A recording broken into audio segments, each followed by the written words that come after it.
বিদ্যুৎ মন্ত্রী রতনলাল নাথের পৌরোহিত্যে আজ আগরতলার প্রজ্ঞা ভবনে বিদ্যুতের বর্তমান অবস্থা নিয়ে পর্যালোচনা বৈঠক করা হয়েছে।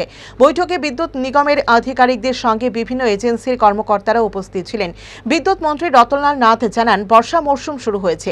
এই সময় বিদ্যুৎ পরিষেবা স্বাভাবিক রাখতে এই বৈঠক আলোচনা হয়েছে। রাজ্যে বিদ্যুৎ লাইনের সঙ্গে জঙ্গলগুলি কতটুকু পরিষ্কার পরিচ্ছন্ন করা হয়েছে এই বিষয়েও বিস্তারিত আলোচনা হয়েছে বলে জানান তিনি। সামনে মনসুন শুরু হয়ে গেছে অলরেডি। যদিও এর আগে আমাদের রিভিউ মিটিং করেছে, সেক্রেটারি লেভেলে করেছে, আমাদের এমডি লেভেলে করেছে, আর অন্যরা জিএম লেভেলে করেছে। এখন তবু আজকে ভাবলাম আমার প্রেজেন্সে সবাইকে একসাথে উপর থেকে শুরু করে সিনিয়র ম্যানেজার পর্যন্ত আমরা আজ একটা রিভিউ মিটিং করব।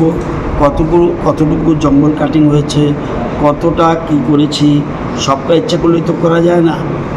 কতটুকু আমাদের যে নড়বড়ে পিলারগুলি ছিল কতটা চেঞ্জ করতে পেরেছি এবং আমরা কতটা তার চেঞ্জ করতে পেরেছি, এগুলি নিয়ে একটু রিভিউ মিটিং করব এবং সবাইকে সতর্ক করে দেওয়ার জন্য সবাই যেন জান প্রাণ লড়াই করে মনসুনগুলি শুরু করে কাভার করতে পারে। যদিও আমি জানি এরা প্রাণপণ কাজ করছে এবং কেউ 24 ঘন্টা পর্যন্ত কাজ করছে এবং যাতে কোনো মতে আমাদের বিদ্যুৎ সরবরাহ বিঘ্নিত না হয়, এগুলো আমরা খেয়াল